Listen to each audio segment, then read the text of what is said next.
विश्व अस्थमा दिवस के तौर पर हर साल मई के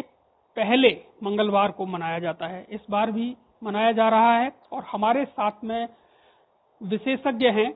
डॉक्टर वीरोत्तम तोमर। हम इनसे जानेंगे, बात करेंगे कि आजकल अगर देखें तो क्योंकि अस्थमा के काफ़ी केसेस बढ़ रहे हैं, क्या वो वजह हैं और कैसे इसका निदान किया जा सकता है, कैसे इससे सेफ रहा जा सकता है। सर, ईटीवी भारत में आपका बहुत स्वागत है। बहुत बहुत धन्यवाद आपका। सर, हम पहले तो यही जानना चाहेंगे कि अगर हाल फिलहाल की बात करें तो क्या रेशियो है, कितने मरीज इस तरफ आ रहे हैं और क्या इसके जो मेन रीजन? विश्व भर में दमा रोगी करीब करीब 340 मिलियन रोगी हैं और पूरे विश्व में अगर मौतों को देखा जाए, दमा रोग से होने वाली मौतें हैं तो उनमें 42% मौतें भारत के अंदर हो रही हैं। और उससे भी गंभीर बात यह है कि मुश्किल से 1/3 रोगी ही इस बीमारी का इलाज सही रूप से ले पाते हैं। और मैं कह सकता हूं कि जो बीमारी है, जो आपने कारण पूछा क्यों बढ़ रहे हैं, उसमें वातावरण प्रदूषण, हमारा रहन सहन, हमारा खान पीन और जो स्मोकिंग की हैबिट्स हमारे बच्चों में से लेकर जो एडल्ट्स में बढ़ी है, वो भी एक कारण कह सकता हूं कि जो एलर्जी जिसको कहते हैं, उनकी तमाम रोगी, दमे के रोगी उससे बढ़े हैं। सर, जैसे देखिए छोटे बच्चों में भी आजकल बहुत शिकायतें मिल रही हैं। तौर पे बीमारी होती है बच्चों में।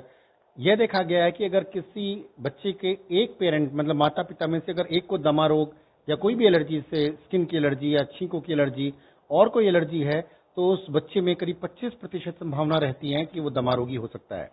अगर दोनों में, पेरेंट्स में, माता पिता दोनों में ऐसा एलर्जी का रोग है तो 50% से भी ज्यादा संभावना हो जाती है कि वो बच्चे के अंदर दमा रोग आ सकता है। और भी अन्य कारण जैसे मैंने बताया कि जो हम माता पिताएं अपने बच्चों को, जो माताएं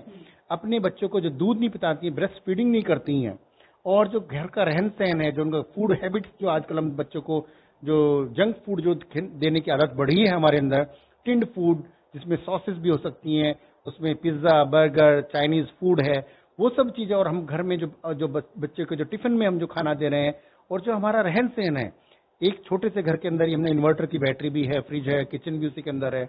उसकी गंद भी है, जो कारपेट्स लगा रहे हैं, जो पर्दे लगा रखे हैं उनमें सीलन है, तो इन सब का ध्यान अगर नहीं रखते हैं, घर में अंदर रोशनी पूरी तरह से नहीं आती है सूरज की, या हवा का आदान प्रदान अच्छा नहीं होता है, तो ये तमाम का, उसी के अंदर पेट भी रखे हुए हमने, कुत्ता बिल्ली चिड़िया भी हमने पाल रखी हैं, तो ये सब मिलजुल कर ये दमे के रोगियों की संख्या को बढ़ा रहे हैं। तो क्या कुछ ऐसे उपाय हैं जिनसे सुरक्षित रहा जा सकता है? हम कहते हैं कि ये आपकी आदत नहीं है, ये जरूरत है। जैसे कोई व्यक्ति अपने दांत साफ करता है, उस मन में ये ध्यान रहता है कि मेरे दांत आगे तक अच्छे चल पाए। अगर 2 साल से कोई बड़ा बच्चा है,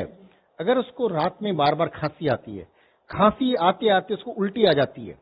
हंसने पे, रोने पे, चिल्लाने पे खांसी उठती है, या बच्चा डांस कर रहा है, दौड़ के आया है पार्क से, उसको अचानक खांसी होने लग जाती है, छाती में से सीटी जैसी आवाजें आती हैं, उसके गर्दन के आसपास गड्ढे पड़ने लग जाते हैं, नाक चलती है, होंठ नीले या कसावट महसूस होती है, बच्चा पूरा सेंटेंस बोल नहीं पाता है, तो ये कुछ लक्षण हैं जिसमें हम पहचान सकते हैं कि बच्चे को ये दमे के लक्षण हो सकते हैं। कई बार ऐसा भी हो सकता है कि सर्दी होने से भी ऐसा हो जाता है, तो क्या हम मान लें कि दमा है, वो अगर थोड़े दिन में सही हो जाता है तो फिर ऐसे चेक कराया जाए? ये बहुत ही अच्छा प्रश्न किया आपने। दमा रोग में क्या होगा कि ये साल में 3 बार से ज्यादा लक्षण आए और बिना बुखार के आए, बिना इन्फेक्शन के आए, अगर ये लक्षण बिना इन्फेक्शन के साल में 3 बार से ज्यादा हर साल, दूसरे साल, तीसरे साल आ रहे हैं, रिपीटिशन हो रहा है, उसमें हम इनको दमे को शक कर सकते हैं कि दमा हो सकता है। एक बार के लक्षणों को हम दमा नहीं मानते। केवल मात्र एक छोटे से इनहेलर से, जिसकी डोज भी बहुत कम होती है, खर्च भी बहुत कम होता है, उससे हम अपने शरीर को पूर्ण रूप से स्वस्थ रख सकते हैं। इनके तमाम उदाहरण हमारे सामने हैं, जिसमें कि ओलंपिक के गोल्ड मेडलिस्ट हैं, भारत में बहुत कई सारे नायक हैं जो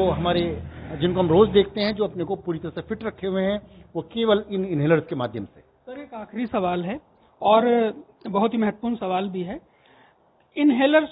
तो हम ले लेते हैं, हमारे पास होता है कई बार, अगर ऐसे कोई पेशेंट्स होते हैं, लेकिन सही तरीका उन्हें नहीं पता होता, वो सही तरीका क्या है? ले तो रहे हैं, खर्च भी कर रहे हैं, लेकिन आप उससे ठीक पूरा उपचार नहीं ले पा रहे हैं, तो ये पहला कार्य है आपका। जिस दिन आप डॉक्टर के पास जाएं, अपने उस चिकित्सक से पूछें उसका लेने की तरकीब क्या है।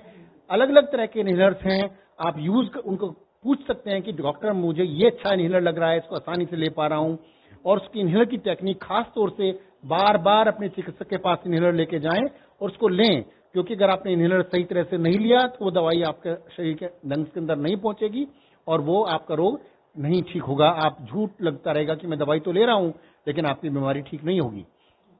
बहुत शुक्रिया ईटीवी भारत से बात करने के लिए। तो श्रीपाल तेवतिया, ईटीवी भारत, मेरठ।